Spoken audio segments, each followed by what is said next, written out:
Beyond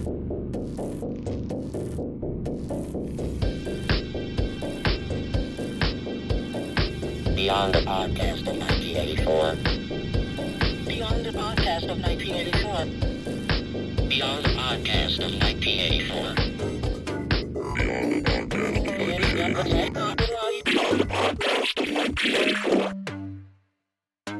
Hi, everybody. This is BCA. You're listening to Beyond the Podcast of 1984. This is episode 10? And today's episode is a very special episode. Yes, this episode is all about my band, the Earwigs. So, if you already know the story, you don't need to listen to this, but I'm going to throw in a bunch of, tidbits and crap. So, anyways, let's just jump right to the gun. If this blab goes on too long, then I'll do a part 2, because I have a lot of stuff. Anyways, as a kid, I was really into 80s pop music, and I still am. I rediscovered it again years ago, and I never stopped listening to it. I love it all. And then I, of course, later got in hard rock, and then I got into metal, and then from there I got into punk rock, and I got into grindcore and industrial and just all kinds of stuff, techno, and just blah, blah, blah. It goes on and on and on and on and on. When I was a kid, I think it was just about to turn 12, I was hanging out with my best friend at the time, Wayne Quick, a.k.a. Insane Wayne Kitsune. We're hanging out, we're walking down the street in Minot, North Dakota, and we were talking about Kid Video, if you remember that cartoon, and it was funny, we were talking about it. I was like, their music's really neat, but I wish it was louder. And I'll never forget this. He looks right over at me, and I'm not kidding, this is almost 42 years ago. He goes, "What do you want, noise?" And I go, "Yeah." Well, here's the thing, man. I knew nothing. Okay, 12 years old, 19, was it? No, it would have been almost in 1983. So anyways, I would not hear noise stuff, or at least noisecore first, till 89. So I still had several years off. But anyways, so, I got my guitar in. I got this beautiful guitar. I still have her. I got her in July of 87. And that was probably the best thing that I ever bought. I had a job on the Air Force Base in Hunn, Germany. And I bought my guitar, and I still have it, and I played a lot more. Well, anyways, I kept trying to form bands with people. It was my dream, because I was really, really, really into hard rock and heavy metal. I hadn't listened to 80s pop in a long time, but I was really into, Motley Crue, Rat, Dokken, Van Halen, and then Cinderella, Poison. I liked YNT, and then a little bit later, not too long later, of course, Twisted Sister. I got into Manowar. Grim Reaper. Basically, I don't need to give you a whole history of that, but I was listening to a lot of hard rock, and of course Iron Maiden and Motorhead, and I could just go on and on. Rush, Black Sabbath, Ozzy solo stuff, Queensryche, the real Queensryche for me, with Jeff Tate. Anyways, so I was in all his music. I kept trying to form bands, totally failed. I ended up doing a band in 1986 with a friend of mine named Chris Hayes, and his nickname was Chris the Hiss. Of course, I was Wild C. Styles, and we did this beyond horrible, band called Scream Rage, and I actually have it on CD, and I'm hoping to get that kind of revitalized, because the very end of it is not on it. It should be on it. It's just some really stupid stuff, but it's really funny, and it was just freaking terrible. My buddy was playing a seat cushion with pens, and I was playing a bass guitar with no amp and doing the lead vocals. It was really bad. A lot of fun. Anyways, several years later, I was living in Idaho. It was 1990, and I kept really wanting to do a band. And I'd been pen pals with Food Fortunato from Sockeye for a short time, and I wrote him a letter one day, and I was like, man, I really want to form a grind band. I want to do a 100-song tape. And all I had at the time was what was it? No, I got that in 91. I'm trying to remember what I had back then. Oh, yeah, I didn't have anything. I just had my guitar and amp. That was it. PV amp that ended up just blowing up one day or something. I just working. I threw it in the garbage instead of trying to get fixed. One chord. I think I had one guitar pick, and I had a distortion pedal and that thing, and the wiring was so bad, I didn't know how to fix anything. Anyways, we're talking, and this was right after I got into very early. I still have the imported cassette of from Enslavement to Obliteration by Napalm Death. I heard Napalm Death. I heard the first Carcass. Because one of my friends sent me this some like 90-minute tapes just full of stuff. And the stuff that I liked the best was like, it took me like the first Minch one-sided 7-inch and Anal Cunt's 88-song EP and bands like Nam Land. I just wish I could remember all the other stuff. But some old, very early grind stuff, you know. I think I had like a promo cassette of, which isn't grind, but anyways, like, you know, Godflesh Street Cleaner. I got that from Mark Sawickas. He sold me some promo cassettes, which was really cool. Long time ago. So anyways, I'm like, I really want to form a band. And I was just like, I want to do this. So I go over to Wayne's and I'm hanging out there. I ended up staying for like 8 days. His parents went out of town on vacation with his two brothers. No, it was just his one brother, Matthew, because the little guy, his little tiny brother, for the life of me, can't remember his name. Anyways, he hadn't been born yet. Okay. So anyways, we're hanging out. I'm down in the basement and I brought my guitar and I had it tuned a certain way well on the amp and I really liked it. I was trying to get it to sound like Entombed's Left Hand Path because I love that guitar tone. I know it's been overused, but I love the sound on that. So I would like try to have it like that. Anyways, I was just playing around. There was a suitcase sitting there and I was wearing cowboy boots. So I lived on a ranch, you know, but I like the cowboy boots. I don't really now because I always wore them. Anyways, I started just banging on it with my, you know, with a cowboy boot on, and it sounded really cool. So long story short, I'm like, hey man, can I use this? Can I use this bum box? It was I think his mom's bum box. He said, sure. Long story short, I started recording it. And it was really funny because it started right out, you know, at the beginning when you hear that kind word from our sponsor. He's like, ew. That was Wayne yelling at, and I'm really happy that I got him on there. Anyways, I recorded that tape. I ended up going back to Idaho, you know, when the hangout was over. And I was sitting in a room trying to come up with a name. I was thinking of some really bad names. I was like thinking BC and the Sickos. And at the time, I was obsessed with Tracy Lords. I was thinking, oh man, I'm going to call my band the Gore Lords. And it had a Z at the end. And I still think that name's kind of cool, but it's kind of cheesy. And then I was like Combatia, which was like the combination of Princess Com and Badia from Outlanders. Still got all those, man. Still got all those graphic novels, all of that manga. Trying to come up with all these names. And all of a sudden I was thinking about Alice Cooper's high school band was called the Earwigs. And it just really, really hit me because I was like, I don't really want to use a name kind of like, you know, all these bands at the time. I don't know, this might have been right before there were more of those. But, you know, you had Anal Cunt and then later on Anal Massacre, Vaginal Massacre, Oral Climax. You know, all these bands are kind of just crude sexual names. And I'm like, I don't even want a name like that. At first, though, when I did the Earwigs, I was trying to be all gory, you know, like, because I was really inspired by Impetigo. I love Impetigo. In fact, a little story about them in a moment. But anyways, I recorded it. I ended up, you know, I had the tape done. I drew a cover. It was this mutilated corpse. And it was only about 5.5 minutes. And I ended up making copies and sending it to people. And I was like, this is my band. I'm going to do this even if it's just pure crap. And it was. It's horrible. It's still bad. But I'm going to say, I still feel pride whenever I listen to it. I laugh because, you know, that was the very first Earwigs. And I've been doing it ever since. I ended up in 91. I lived in Texas. And this is after I recorded the November, whatever, Fake Live, November 90, Dismembered, which I still laugh when I listen to because all the songs I did covers of, I didn't even know the lyrics, so I'd mumble them. And I don't know, it's fun. It's a fun, ridiculous tape. I ended up in Texas for a few months, and my brother, Derek, my stepbrother, let's call him my brother, but he played guitar, and I used a hanger and a little tiny garbage can. It was like, banging as fast as could, screaming, and we ended up recording a bunch of stuff. I did Terror Alerts in a Dark Basement. I think it was one right before I did that. I did the Y'all. It was just me banging on a ventilator system and doing like frog croaking vocals. It was Necro Bestial Cannibal Love songs. And, you know, I recorded some stuff there in Texas, and then I ended up in California, and that's when I did Holocaust, which I think to this day is probably the one I sold the most to the most trades with. And I ended up got that on a CD. My buddy over in the Canary Islands, Anolo, and I apologize. What's your label? Damn it. I don't have the reference right here. But anyways, he put that out on CD along with my Gingerbread Regulays tape, which I still love. That's one of my favorite total, like, whatever the hell it was. Just totally nuts, weird, spastic noise, garbage, whatever. And then like I did a short recording that I'd found at the end of Holocaust that I never put out. I never recorded back then, but it was called Piss, Shit, Vomit, and Cum.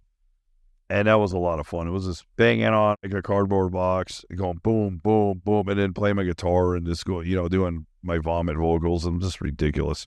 And I did The Stupidity Maketh Thy Idiot. I did that around 91 too, I think, when I got back at Idaho.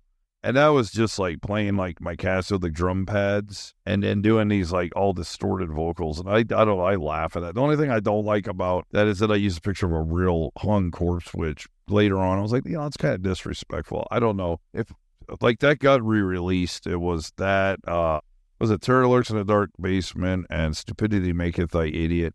And Zach, when he put that together, it's just got the art from Terror Lurks in the Dark Basement, which is like a horrible, my version of an alien on the cover is just really bad. It's just bad art. It's really crappy, but I like it. I think it's funny. But anyways, years went by, kept doing Earwigs, put out a bunch of tapes, ended up in, I think it was 98 is when I did Let's Make Love Tonight. That was my first CDR. And then a while later, I ended up doing What Is Her Secret, which was on my own label. The other one was on Scientist Recordings, my buddy Mike. Hey, Mike Scientist. And ended up playing a bunch of shows.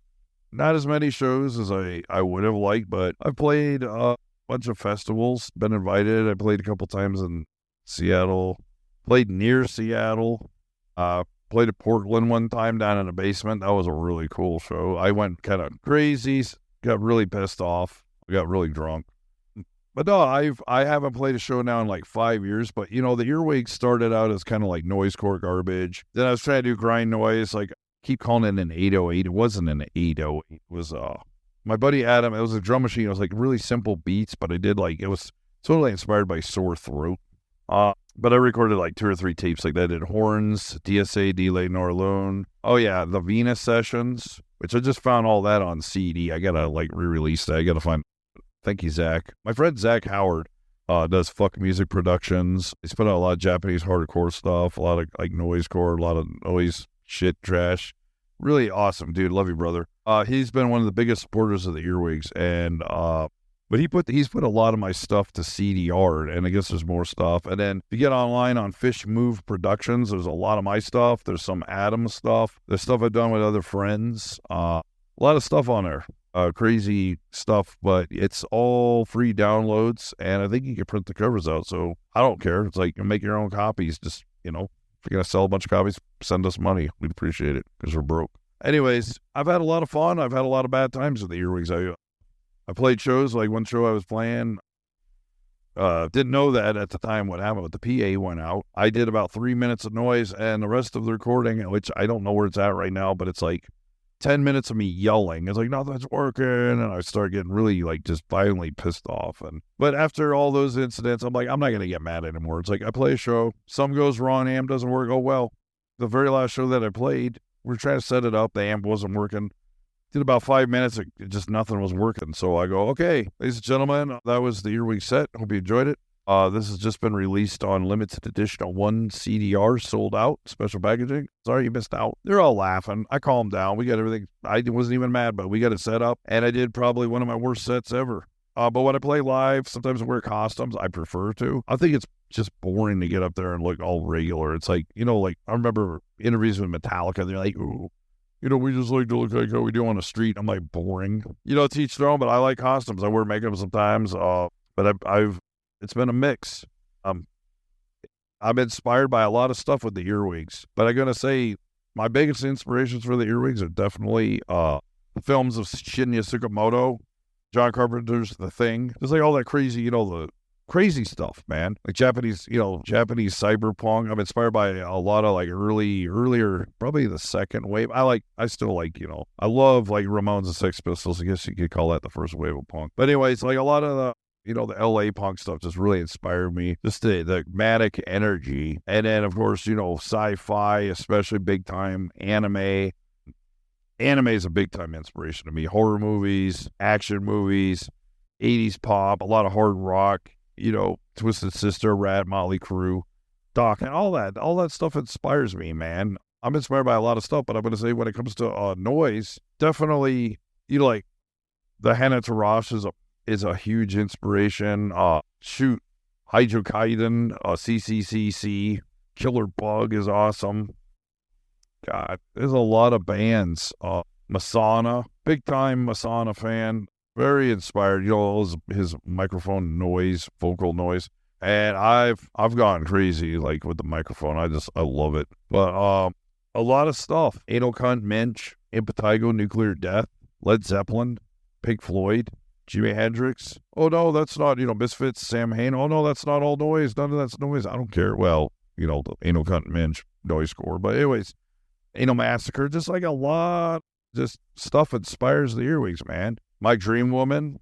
And like I've said this a long, long, long time ago, I'll say it again, but looking up at the stars, the moon and the sun and insects and nature and earth, I'm very inspired by a lot of stuff. And some people just think that noise is pretentious. Well, go ahead and think that. I've been called pretentious. And I've tried to explain to people and say, well, yeah, if you don't understand it, you never will. But I've had a lot of fun with the Earwigs, and I've tried to quit several times, and it's like a horrible disease. There's no cure. I can't stop. I thought I was playing a show last spring or in the summer. That never happened. I was kind of bummed out about it, and I was like, that's fine, whatever. You know what? I'm just doing what I want to do, and playing shows. I don't know. Do I want to play a show again? I keep saying I'm never going to play live again. Yeah, right. I don't know. Even if I never did, I can still record, and I have trying to record. I've been like very, very, very slow. I recorded an album.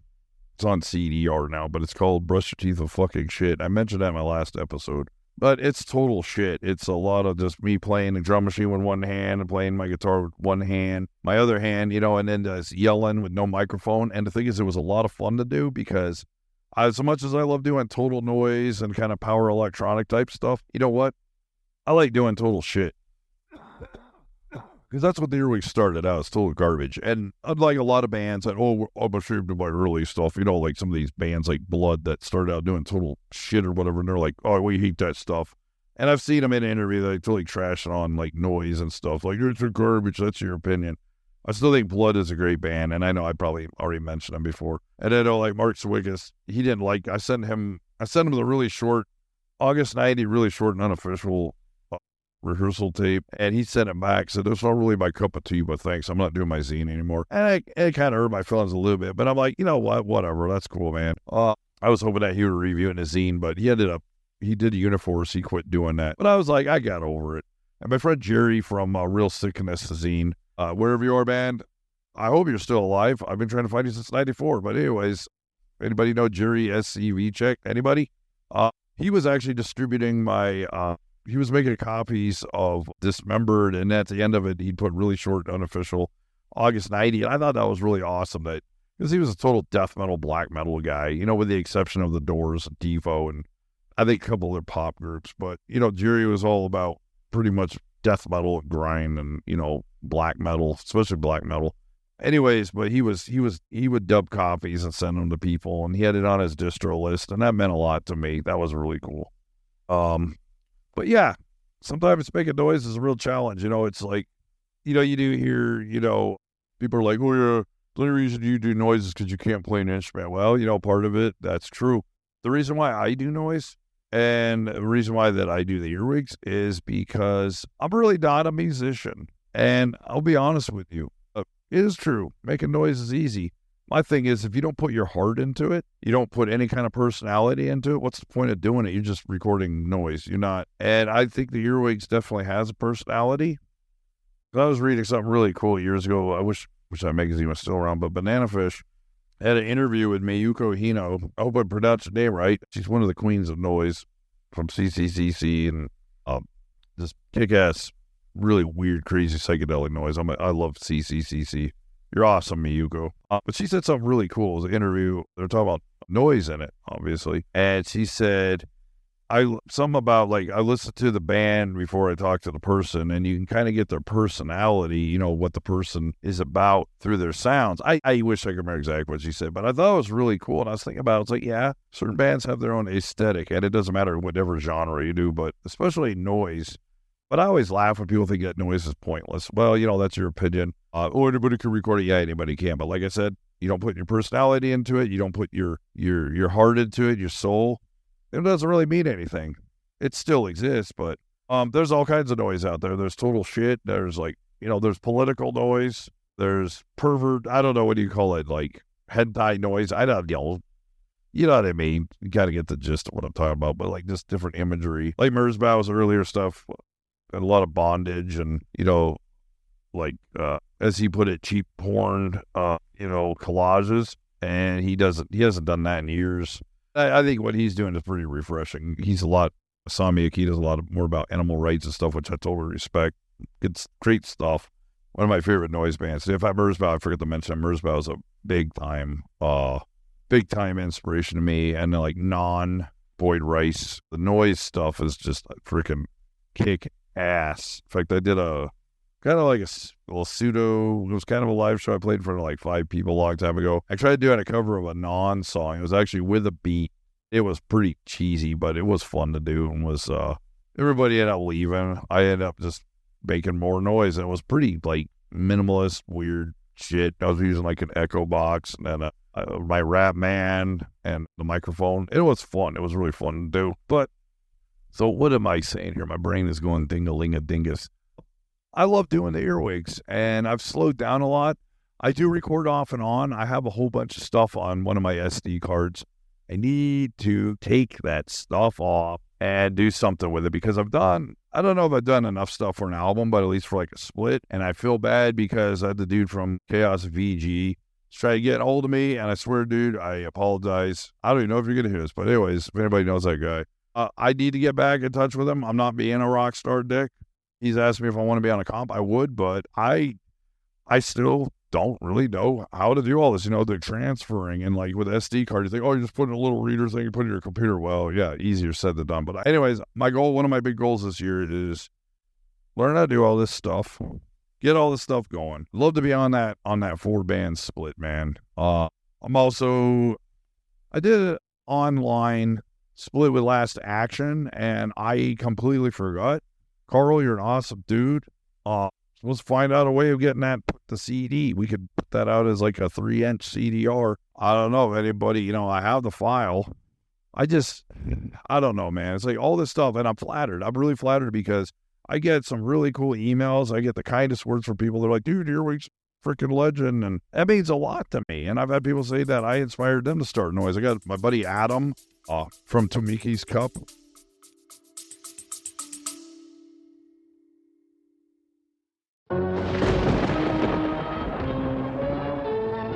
You're still afraid?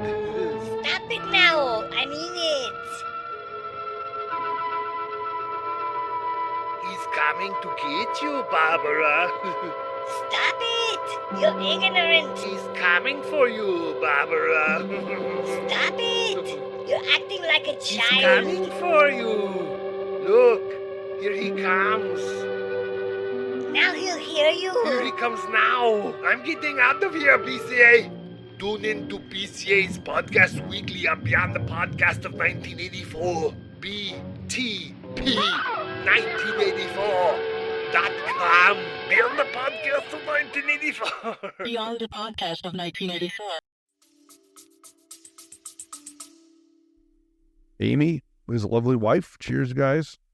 They do really cool experimental stuff, and we're supposed to be doing a split. And if all these people are like, dude, I want to do a split with you, it's like, I would love to, but the problem is it's like the setup, you know what I mean, recording, and that's something I've always had a problem with. I had a 4-track, and that sucker died about 2 years ago. What was it? No, a year ago. I recorded a Conflagration song, like a 30-second song, and it just went, like the stop button just pretty much broke.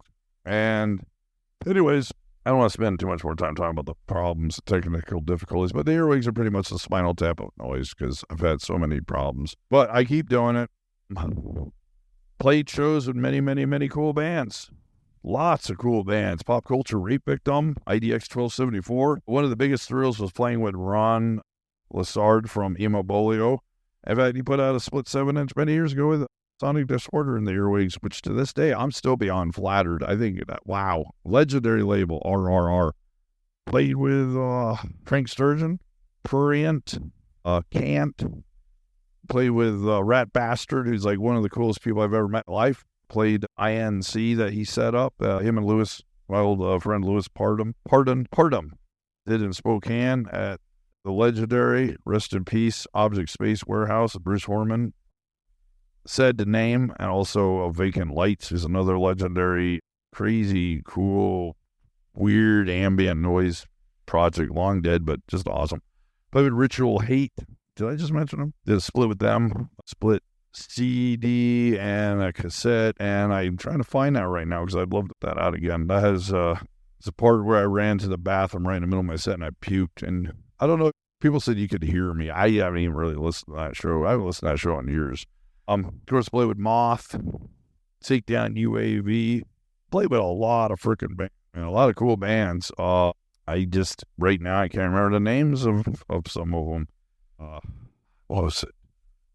I played Seattle quite a few times. Played Portland, played Spokane many, many, many times. Object Space, Checkerboard, Crete and Hop, which I miss. Will always be grateful they played there. Thought we were going to play at the Hop, but that ended up not happening. And then TC sold the place, and unfortunately, the young lady that took over, she ended up giving up the business a while back. And it's sad because I was like one of the only places for metal shows, and they had a lot of drag shows and all that. And I think that's totally cool. And unfortunately, that venue's long gone. It's right downtown. But the Earwigs, I was also really, really inspired by Gwar. In fact, I've built my own giant, mutant cannons and stuff. I have the Hell Cannon 077X-1 2000 weapon. I need to fix it. I've had people ask me several times, dude, are you going to bring that to a show? It's like, I'd love to if I had room to carry it and had it actually, working right. And I've got costumes, a hockey mask. I just, whatever, Road Warrior type stuff. Sometimes a cape and makeup. Kind of look like King Diamond because I love King Diamond. But the Earwigs has been an experience. And as much as sometimes I'd like to say I quit, I have quit many times, but I always come back, I come back and do stuff again. And like I said, I've been really slow, but the Earwigs are not dead. There's too much inspiration. And, I every year it's like, oh, I'm going to come back. And it's like, I'm still around, but I just haven't really done anything. And it's my own fault. It's just lacking inspiration, getting older, feeling really beat up. I used to have a lot of energy for the Earwigs. I used to just go crazy. But those days are not done yet. But, that's how life goes sometimes. But I'm definitely not done yet. I'm sure I'll play a show again sometime, even though I like to tell people I'm part of the shit scene. I'm not part of the noise scene. I'm not part of any scene. I'm part of the shit scene because I don't care. But that's not an insult to me, the Earwigs, or anything. It's just, I like to use the word shit scene. I was thinking about that scene in Man Bites Dog when that old guy says, shit myself every day. Shit, la la la la. That's kind of like the Earwigs right there. Old guy laying in a bed singing about shitting himself. Pretty cool. Pretty hilarious, if you ask me. Shit myself. La la la la. But, gotta bring up Hong Kong action films are definitely a big inspiration to my noise. And definitely Mad Max 2, my favorite movie of all time. Of course, Texas Chainsaw Massacre, but all the crazy stuff that I love inspires my noise because I just think about that stuff. And a little, maybe not a known fact is almost every time before I play a show, either the night before or the day of, that I'm going to play a show at night, is I always watch this Hydro Kaiden live at the 20,000. What is it? That club? It's that Kingdom of Noise video, but I watch that Hydro Kaiden set, and that is like direct inspiration. It's what gets me hyped. I've also been known to watch Burst City by Sogo Ishii. And I freaking love, it's got the Stalin on it, the Red Rockers. It's just a kick-ass Japanese cyberpunk, badass rock and roll movie, and just gets me going, man. And of course, drinking coffee helps too. But anyhow, I'm going to keep doing Earwigs. I've done like 5 records now. I got an LP. It's going to come out this year once I get all my stuff together. It's going to be a double LP on breathing problems. It's going to be a collection of like my older grind noise and noisecore stuff. See if I can find some obscure crap to put on there. But a lot of people haven't heard that stuff now, so it'll be kind of new to them. It's supposed to be a gatefold album, so I want to use a lot of crazy old art and maybe take a really ugly picture of myself. But I'm pretty excited about it. Hope to be doing a 4-way split with Chaos VG. And then what was it? The band, Vulva Christ, my old friend. We talked about that for years. Let's just get off the pot and do it. I hope one day to do another split with L Eclipse New, because I did that split, and I'm very, very honored by that, my friend. So thank you for putting that out. That came out in Japan, and then a buddy moved to the U.S., and I hope things are going good for you, man. You're a good dude. We need to get back in touch. I love your noise. I need to catch up on your stuff. I have like the first 4 CDs and a comp you gave me a long time ago, but I need to catch up on all your stuff because it's really great. But lots of stuff, planned, kind of in the back of my brain. I'm sure it's all going to happen. Just need to get serious about it. But the Earwigs are definitely not dead. I'm going to keep making freak noise, and hopefully one day play a really insane show. I'll do something like, the Hannah Tross, like drive a tractor through a building. So, yeah. But no, I want to just do crazy stuff, and I'm not going to follow the rules. The Earwigs don't follow the rules of noise. The rules are a joke. I've been named as one of the top 10 worst live noise bands by iHeart Noise. And you know what? I would like to give a big fuck off to you guys, because I heard that, it was a few years ago, but several years ago, you guys were exposed that you had a little undersight, so to speak, and somebody hacked you and just talking shit about all the bands and talking, these are a bunch of elite dicks. But anyways, I'm kind of flattered by that. And I'm sure it was somebody out here in Spokane, they're like, that band is terrible. Well, good. That's because I don't care. Just like this show, I don't get to the point. Although this episode has definitely been more focused. It's about my band. I like to wear bad wigs too. But mark my words, the Earwigs will definitely, I think the Earwigs will be playing shows again. And it will be something crazy. Don't expect some boring guy up on stage. Just standing, this is so good. Like, screw that crap. I'm sure I'll do my love song to my girl, as I always do every time. But anyways, I'm sure the next show will be crazy and over the top and nuts. And I also just completely forgot to mention, but one of my biggest inspirations too, of course, is G.G. Allen and the Mentors and White House. That's the MSBR, Government Alpha, GWAR, all the crazy costumes. I like wearing costumes. I think this is my thing. If you want to wear regular clothes on stage, that's how you dress normally. That's fine. I'm not Reagan. I love Marlo Eggplant. I'm sorry. It's Marlo DeLaura now. She retired the name, but she makes great noise, and she is just a really cool gal. She's awesome.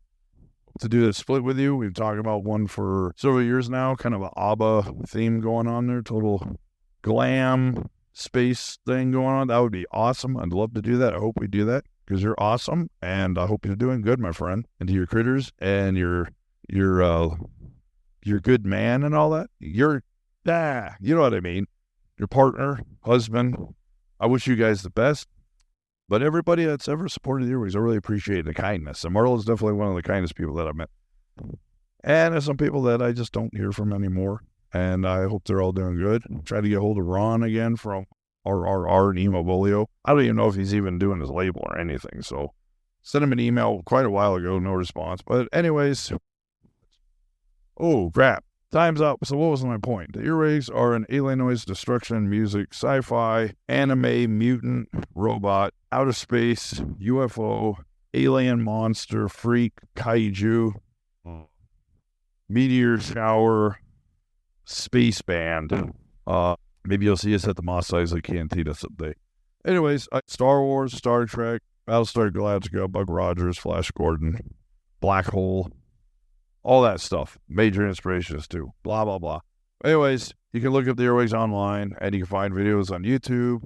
I've got an Instagram that I keep forgetting to mention. It's Alienated778, and you can tell it's me. Just look at it. There's all kinds of crazy pictures and dumb stuff. But I want to say hello to all past, present, future noise freak, weirdo, and other genres of music that you people do, but specifically noise weirdos. I love all you guys. Princess Army Wedding Combat. My friend, Sebran Charge, which for the life of me, because your band has such a long name, but I'm still honored we did that 3-inch split CDR. Let's do something again sometime, my brother. I love you. My little brother.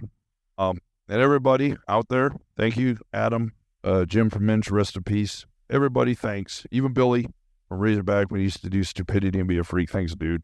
Sean, Fecal Matter Discorporated. Everybody here. Daniel, L Eclipse New. all you weirdos that have supported the Earwigs, much love and respect. So hey, this has been, we'll probably do a part 2 sometime. That lap down the road. My brain's about to explode. I gotta get going pretty shortly. So stay sick, take care. Don't forget to change your underwear, because if you don't, you'll get some really bad rashes and get a swamp going on down there. So yeah, keep the fill. BCA, Ginger Forever. What else? I don't know. I think that's about it, because I gotta cut this off. So later, kids. Beyond the podcast of 1984. Beyond the podcast of 1984. Beyond the podcast of 1984. Beyond the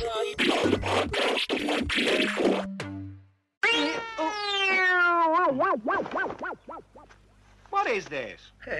It's Beyond the Podcast of 1984. Well?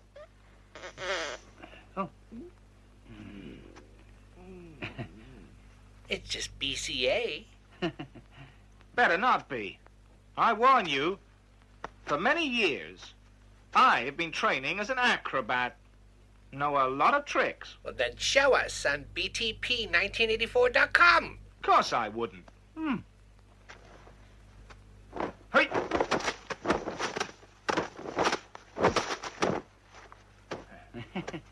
Well. BCA finds it very hilarious.